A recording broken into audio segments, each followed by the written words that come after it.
नमस्कार दोस्तों। All India act apprentice association के आप तमाम साथियों का स्वागत है।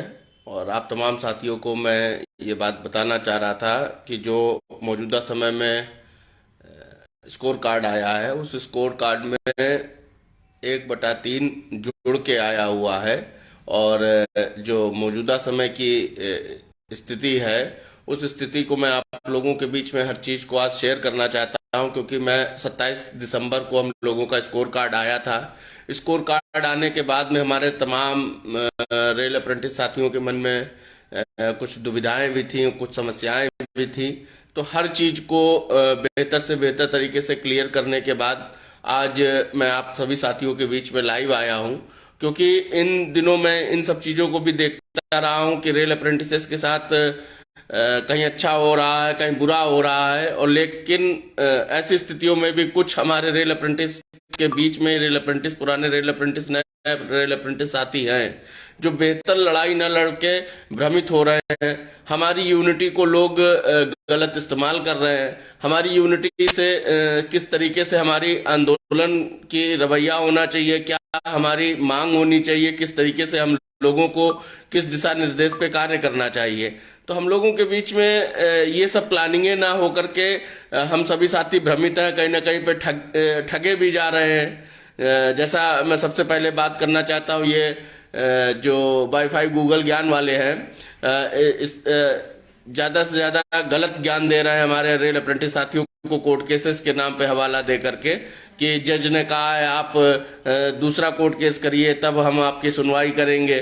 तो जिस जज को फैसला लेना होगा वो फैसला अपने आप ही ले लेगा। इतने केस पे केस होने से या इस तरीके से कलेक्शन करने से नहीं होगा। और ये मैं पैसे के कलेक्शन को लेकर के हमेशा सभी लोगों के बीच में बुरा भी बना हूं। और मैं कभी भी जो है एसोसिएशन में नहीं लाइक किया हूं कि कभी भी कलेक्शन हो, कभी भी पैसे का लेन देन हो, कभी भी हम बेरोजगारों का संगठन है और बेरोजगारों के साथ साथ धन हमारे एसोसिएशन से लेकर के हमारे कैंडिडेट्स के पास है ही नहीं। बेरोजगारी की स्थिति में किस तरीके से हम अपनी ताकत के बल पे, हम अपने सभी रेल अप्रेंटिसेस के एक दूसरे के सहयोग की बदौलत हर तरीके से लड़ाई लड़ी गई और लड़ाई का परिणाम निकला है कि कहीं ना कहीं पे 1/3 के वेटेज का लाभ मिला, पीईटी का फायदा हुआ।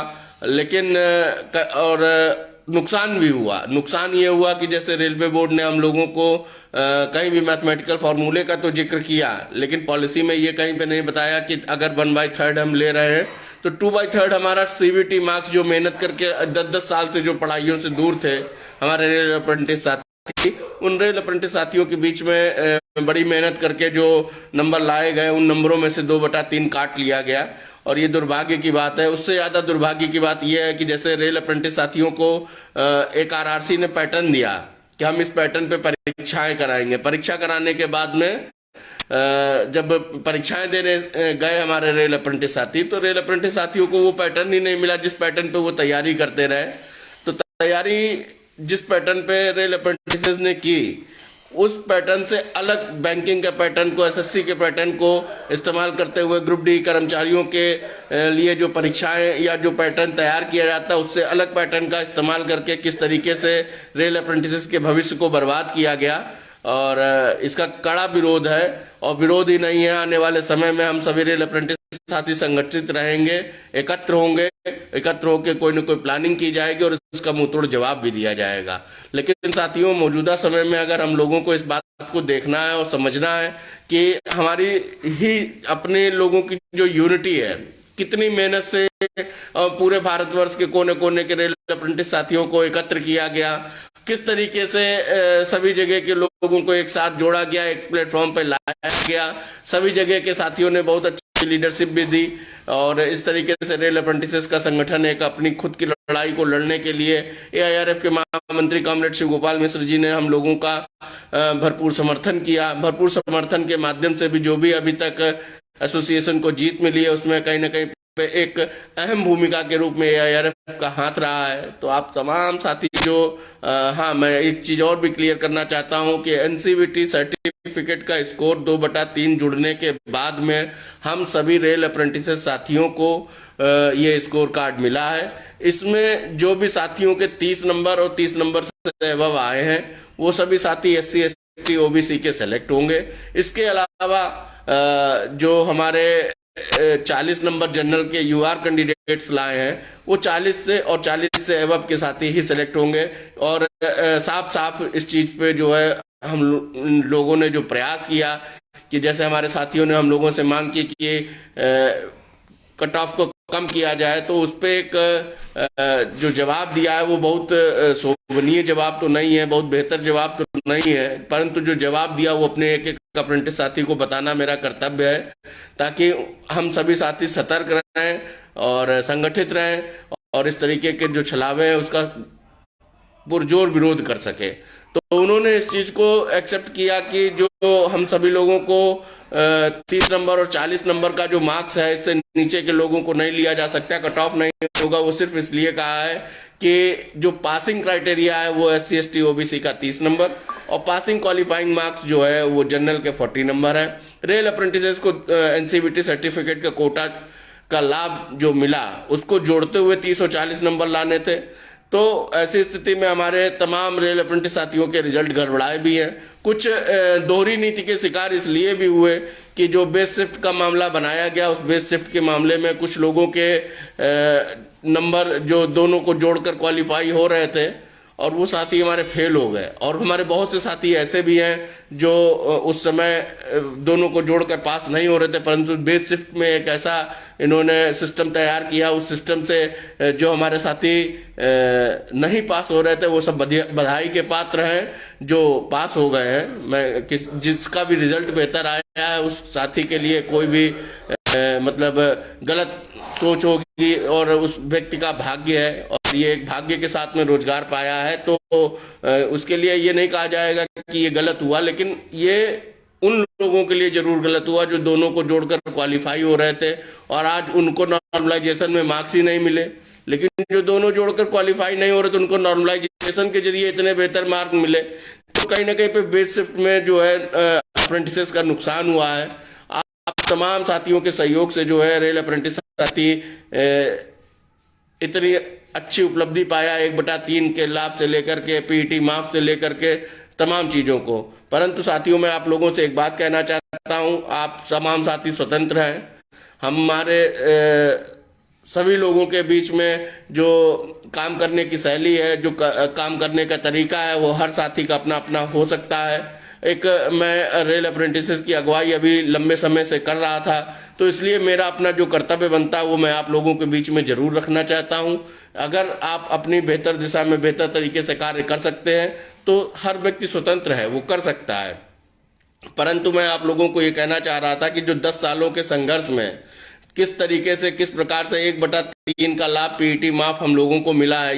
यदि आप लोग कोर्ट केसेस सोचिए, 10-10 साल लोगों ने इंतजार किया, संघर्ष किया, पुलिस थाना कचहरी जेल हर चीज को झेला है, लाठियों की मार झेली है, तब जाकर के इतने बड़े फैसले को करा पाए हैं। सबसे बड़ी बात है कि जो रेल मंत्री जी पीयूष गोयल जी थे जिस समय, तो वो तो हम लोगों के लिए स्पष्ट कहते थे कि रेल अप्रेंटिस रेल का पार्ट ही नहीं है। आज की डेट में अगर हम सभी साथियों को रेल 1/3 का वेटेज दे रहा, PET माफ दे रहा है और कहीं ना कहीं पे 20% का रिजर्वेशन हर पोस्ट में हम लोगों को, हर वैकेंसी में जो ग्रुप डी की निकल रही है उसमें हमारा रिजर्वेशन कंफर्म कर रहा है, तो एसोसिएशन ने एक बेहतर संघर्ष को लड़ा है और बेहतर संघर्ष के लिए एसोसिएशन के एक एक साथी को मैं धन्यवाद भी कहना चाहता हूं। परंतु इतनी बड़ी जीत को अगर हम लोग कोर्ट केसेस के माध्यम से अगर हम फिर चलते हैं, जैसे NWR के कोर्ट केसेस रहे हैं जिससे पहले GM पावर से रोजगार मिला करता था रेल अप्रेंटिसेस को, ये गवाह है, इतिहास गवाह होता है। तो उसी तरीके से NWR का केस भी रेल अप्रेंटिसेस की GM पावर को नुकसान करने में कहीं ना कहीं पे सिद्ध हुआ है, सही साबित हुआ है कि जिस तरीके से लोग गलत चाल चलते हैं, गलत तरीके से, जैसे हमारे नौजवान साथी, पुराने अप्रेंटिसेस का तो नुकसान हुआ ही है, सभी जानते हैं, परंतु नए साथियों का भी नुकसान हुआ है, इस बात के भी समझ में आता है। परंतु जो नए साथी हमारे हैं जो अभी 19, 20, 18, 16 के भी हैं रेल अप्रेंटिस साथी, आप तमाम साथियों के लिए भी बहुत मौका है, बहुत तरीके तरीका मिलेगा। लेकिन अगर आप कोर्ट केसेस के माध्यम में भाग जाएंगे तो मैं पर्सनली आप लोगों की बात कहना चाहता हूं कि कहीं 1/3 का लाभ, पीईटी का लाभ जो आज आपको नजर आ रहा है कि हमें तुरंत मिल जाना चाहिए, हो सकता है वो आपके हाथ से चला जाए, और ये आप तमाम साथियों के लिए बहुत ज्यादा नुकसान का विषय साबित होगा। क्योंकि 10 साल की जो लड़ाई लड़कर के एक रेल अप्रेंटिसेस के लिए बेहतर मार्ग तैयार किया गया है, उसको आप लोग स्वयं अपने हाथों से खो लेंगे। और रेल अप्रेंटिसेस की अगुवाई करने वाले इन तमाम जितने भी हमारे ये आगे आगे उछल कूद मचा रहे हैं, पैसों का कलेक्शन कर रहे हैं या कुछ भी कर रहे हैं, मैं आप लोगों से भी कड़े शब्दों में ये बात कहना चाहता हूं कि यदि इस तरीके से गलत मार्ग हमारे रेल अप्रेंटिस साथियों को दिखाया गया तो एसोसिएशन की तरफ से आप सभी लोगों के ऊपर जो है धोखाधड़ी का मुकदमा तैयार कराया जाएगा और रिकवरी भी आप लोगों से कराई जाएगी। और यही रेल अप्रेंटिस साथी इसका प्रूफ देंगे, सबूत देंगे। जिन्होंने गूगल पे किया, जिन्होंने अकाउंट में डाला, ये तमाम साथी जो है अपना अपना सबूत देंगे और इन लोगों के खिलाफ कार्रवाई करने के लिए मजबूर करेंगे। तो आप तमाम साथियों से मैं ये बात कहना चाहता हूं, कड़े शब्दों में इस बात को कहना चाहता हूं कि उगाही बंद करें धन की, हम बेरोजगारों रेल अप्रेंटिसेस की ठगाई बंद करें। और इसके अलावा मैं आप तमाम साथियों से एक बात और कहना चाह रहा था, वो तमाम साथियों से एक बात ये कहना चाह रहा था कि आगे हमारी क्या लड़ाई होनी चाहिए। हमें लड़ाई की रणनीति बदलनी होगी, हमें लड़ाई के नए तरीके बनाने होंगे, हमारे लड़ाई के नए सिस्टम तैयार करने होंगे और हमारी मांग एक अलग मांग होनी चाहिए। तो आप तमाम साथियों से मैं ये बात कहना चाहता हूं कि ये जो चैट सेक्शन है इसमें आप तमाम साथी अपने अपने मॉडिफिकेशन पे भी बोलूंगा, तो इस चैट सेक्शन में अपनी अपनी जो डिमांड्स हैं उस डिमांड्स को जरूर लिखते रहिए, क्योंकि आने वाले समय में किस तरीके से क्या रेल अप्रेंटिसेस के लिए बात होगी। तो उसमें सबसे पहला मुद्दा है कि ओवर एज की लड़ाई, इसलिए कि जो हमारे तमाम साथी हैं जो सुबह से फोन कर रहे थे और कई साथियों ने कई तरीके की बातें की हैं, जिसकी वजह से मुझे लगा कि अपने रेल अप्रेंटिसेस के बीच में मुझे पहुंचकर अपनी बात रखनी चाहिए और आप तमाम लोगों की बात को सुनना चाहिए। तो कमेंट बॉक्स में कृपया अपनी अपनी सलाह, अपने अपने सुझाव और आगे आप लोग क्या चाहते हैं अभी का लाइव सेक्शन सुनने के साथ साथ आप कमेंट जरूर करें। हाँ, तो ऐसी स्थिति में जो मैं आप लोगों से बात कर रहा था साथियों की, आगे की लड़ाई में हम लोगों को क्या करना है, कैसे करना है या किस तरीके से मुंहतोड़ जवाब देना है। हालांकि जो इतने दिनों में जो रिजल्ट निकलने के बाद, स्कोर कार्ड आने के बाद जो भी अगुवाई की गई, जो भी बातें की गई, वो सभी चीजें मैंने आप लोगों के बीच में स्पष्ट कर दिया है। और स्पष्ट करने के साथ साथ मैं आप लोगों को ये बात बताना चाहता हूं कि 30 नंबर और 40 नंबर से नीचे ये पासिंग क्राइटेरिया है। रेल अप्रेंटिसेस को दोनों को जोड़कर लाना था, स्पष्ट मना कर दिया गया है कि इससे नीचे कट ऑफ नहीं जाएगा। अब हमारी आपकी मेहनत होगी, हमारी आपका प्रयास होगा, हम लोगों का एक बेहतर कार्य करने की अगर शैली तैयार होगी तो हो सकता है कि इसमें भी हम लोग कुछ न कुछ आगे भी झुका ले जाएं और कुछ अपनी बात को मनवा ले जाएं। तो और बस मैं आप लोगों से ये कहना चाहता हूं कि इस तरीके के लोगों का साथ बिल्कुल मत दें जो हमारे भविष्य को नुकसान कर रहे हैं। अगर आने वाले समय में 1/3 की पॉलिसी हमारे हाथ से चली जाती है, पीईटी चला जाता है, तो आप तमाम साथी सोच लीजिए कि हमें फिर से पूरी लड़ाई फिर से लड़नी पड़ेगी। ओपन मार्केट भला हो जाएगा, रेल अप्रेंटिस करना बेकार हो जाएगा। तो ऐसे में आप तमाम साथियों से, हाँ, तो मॉडिफिकेशन लिंक की बात याद आ गई। तो मॉडिफिकेशन लिंक के मामले में साथियों बिल्कुल स्पष्ट ये बात की गई है कि जो हम लोगों का कोटा है वो हॉरिजॉन्टल कोटा है, जिसमें जो भी सीटें हमारी खाली रह जाएंगी वो सीटें ओपन मार्केट को चली गई हैं। जहां जहां जितने जितने निकलते जा रहे हैं, इसके अलावा जो बच रही हैं वो सीटें तुरंत ओपन मार्केट को जा रही हैं। और स्पष्ट ये बात बोली गई है कि जो कोर्स कंप्लीटेड एक्ट अप्रेंटिसेस है, उन एक्ट अप्रेंटिसेस को ही 2019 की भर्ती तक जो कोर्स कंप्लीटेड थे उन लोगों को इसका मौका मिलेगा। उसके बाद के अप्रेंटिसेस को मॉडिफिकेशन के जरिए इसमें एंटर नहीं किया जा सकता है, ये स्पष्ट कर दिया गया है। आप लोग अगर बेहतर प्रयास कर सकते हैं जरूर करिए। मेरी तरफ से जितनी बातें स्पष्ट है, मैं क्लियर बोलने वाला इंसान हूं, बिल्कुल साफ साफ आप लोगों के बीच में आप लोगों की बात रखना चाहता हूं। और यदि उचित लगे जो रास्ता आप लोग अपना तैयार कर सकते हैं जरूर करिए, परंतु जो मेरी तरफ से मेहनत हो सकती है उस मेहनत को मैं आप लोगों के बीच में रख रहा हूं। अगली भर्ती की मांग हमें करनी है, भर्ती में क्राइटेरिया किस तरीके का तैयार करना, रेल अप्रेंटिसेस के लिए क्या बेहतर होना चाहिए, ओवर एज के साथियों के साथ किस तरीके से कुछ एज में छूट की संभावनाएं तैयार की जानी चाहिए, क्योंकि 2019 की भर्ती को कंप्लीट होते होते 2022-23 आ गया, 22 तो पूरा ही खत्म हो गया, 23 की भी शुरुआत हो गई। तो ऐसे में जब 4-4 साल 5-5 साल भर्तियों में लगेंगे तो लोग ओवर एज के शिकार तो होंगे ही। तो आप तमाम साथियों से मैं ये बात कहना चाह रहा था कि आगे हम लोगों को किस दिशा में कार्य करना है, इसको आप लोग कमेंट बॉक्स में लिखिए। अभी जल्द ही टेलीग्राम पे या गूगल मीट के माध्यम से या यूट्यूब के माध्यम से मीटिंग रखी जाएगी। उस मीटिंग में आप सभी लोगों को सुना भी जाएगा और आप लोगों की जो क्वेरीज आएंगी उसका जो जवाब देना होगा वो जवाब भी दिया जाएगा। इस तरीके से आगे की रणनीति को तैयार करते हुए ऑल इंडिया अप्रेंटिस एसोसिएशन के एक साथी से मैं हाथ जोड़कर निवेदन करना चाहता हूं कि आप तमाम साथी कृपया ये जो धन उगाही करने वाले लोग हैं, जो आप लोगों को भ्रमित कर रहे हैं, जो आप लोगों को आप बताइए इतनी बार कलेक्शन इतनी बार कलेक्शन कर करके मीटिंग में एडवोकेट लाने की बात कर रहे हैं। वो इतना व्यस्त एडवोकेट है कि जो है हमारे रेल अप्रेंटिसेस से पैसा लेने में उसको संकोच नहीं है परंतु आने में संकोच है। तो आप तमाम साथी खुद अपने भविष्य के लिए जिम्मेदार हैं। आप तमाम साथियों को मैं एक बात है जो बता सकता हूं, जो एक समझा सकता हूं। जो गलत लोग हैं, जो गलत तरीके से भी अपनी बात को रखते हैं, मुझे बहुत साथी ऐसे भी पसंद, मैं नाम लेकर नहीं बोलूंगा, परंतु भले विरोध करते हैं लेकिन कम से कम लड़कों को स्पष्ट बात तो करते हैं। मुझे वो पसंद है, लेकिन वो पसंद नहीं है जो धन उगाही करते हैं, जो अप्रेंटिसेस को भ्रमित करते हैं, जो 100% का श्वासन देते हैं और श्वासन देने के बाद में भी अपनी बातों से मुकर जाते हैं और फिर धन उगाही करते हैं। तो ऐसे धन उगाही करने वाले लोगों से आप लोगों को सतर्क रहने की आवश्यकता है।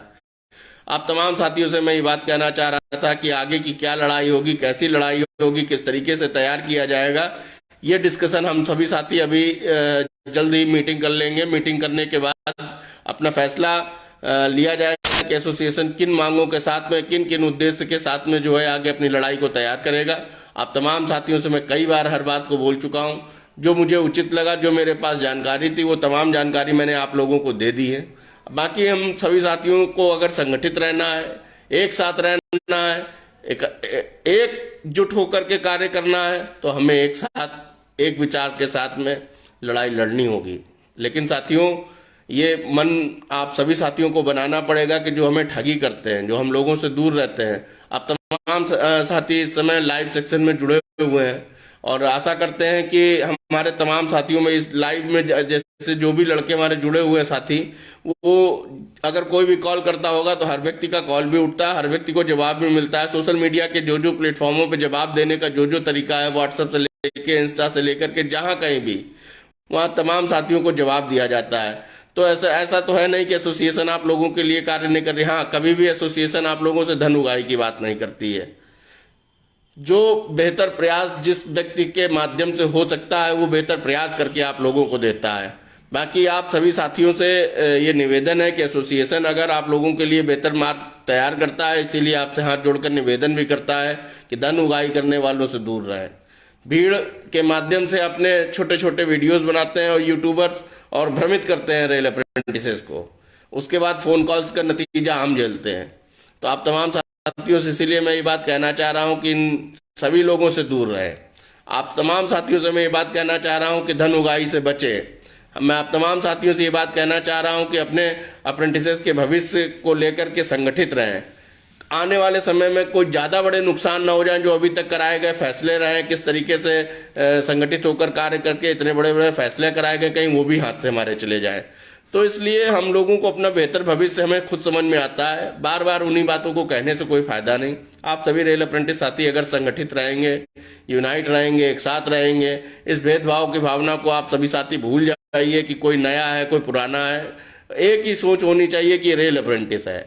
यदि वो रेल अप्रेंटिसेस की सोच को लेकर के कार्य करेगा, यदि वो इस बात को समझेगा कि जो पीड़ा हम गुजर रही, जो पीड़ा हमारे सामने वाले के ऊपर गुजर रही, जो हमारे पुराने रेल अप्रेंटिसेस साथियों का भी इतिहास रहा है, बहुत से लोग रोजगार किस तरीके से संघर्ष करके पाए हैं, वो लोग समझते हैं। हम लोग जब एसोसिएशन के धरने लगाते थे या कभी भी कोई भी आवश्यकता पड़ती थी तो उन भाइयों के पास भी, सीनियर भाइयों के पास पहुंचते थे तो बहुत से भाई सहयोग भी कर देते थे। हाँ, वो सहयोग वो इसलिए करते थे कि हम छोटे भाई हैं और इतनी मेहनत हम लोग उतर के जमीन पे करते हैं, तो हम लोगों के टेंट का खर्चा है, हम लोगों की माइक का खर्चा है, हम लोगों की मीटिंगों का खर्चा है। अगर कभी बैठकर 20 लोग बैठकर मीटिंग किए तो चाय का खर्चा है। उन भाइयों ने हम लोगों को हमेशा सपोर्ट किया और कर दिया।